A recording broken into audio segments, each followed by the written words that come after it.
Electric vehicles क्या सही में एनवायरमेंट फ्रेंडली होते हैं? वैसे तो हम सब यही मानकर चलते हैं, लेकिन हकीकत थोड़ा उलझी हुई है। अगर आप व्हीकल के पूरे लाइफ साइकिल को ध्यान में रखकर समझेंगे तो आप भी उलझन में पड़ जाएंगे। तो फिर चलिए आज थोड़ा सा गहराई से समझकर देखते हैं। नमस्कार दोस्तों, अगर ऑपरेशन के समय होने वाले एमिशन की बात करें तो ईवीज का एमिशन तो जीरो होता है, क्योंकि एग्जॉस्ट तो होता ही नहीं है।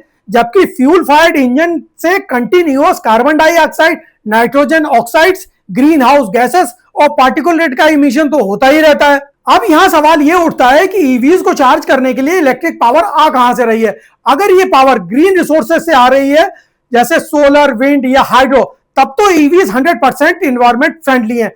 अगर ये power solid fuel fire power plant से आ रही है, जैसे कोल, बायोमास, म्युनिसिपल सॉलिड वेस्ट या वेस्ट टू एनर्जी, तब तो हम सिर्फ पॉल्यूटेंट्स को अर्बन एरिया से रिमोट एरियाज में शिफ्ट कर रहे हैं, जहां पर पावर प्लांट लगे हुए हैं। ज्यादा खुश होने की जरूरत नहीं है, क्योंकि ज्यादातर म्युनिसिपल सॉलिड वेस्ट या waste to energy plant urban areas या उनकी आउटस्कर्ट पर ही लगे हुए हैं।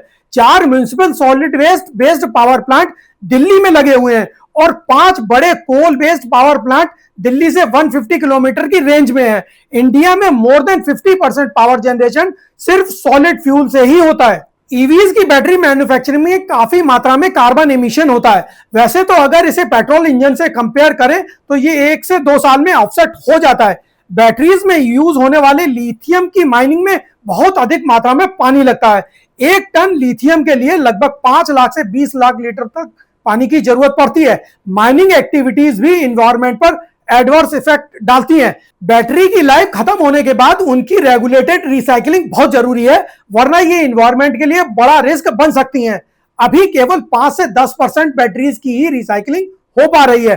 टेक्नोलॉजी तो अवेलेबल है, पर फैसिलिटीज की अवेलेबिलिटी कम है। रिसाइकलिंग से माइनिंग पर लोड कम किया जा सकता है। अगर पूरी लाइफ साइकिल में ईवी से होने वाले एमिशन को पेट्रोल व्हीकल से होने वाले एमिशन से कंपेयर करें तो ये टिपिकली कम ही होगा, बशर्ते इसे ग्रीन एनर्जी से रिचार्ज किया जाए और 1.5 लाख किलोमीटर से ज्यादा चलाया भी जाए।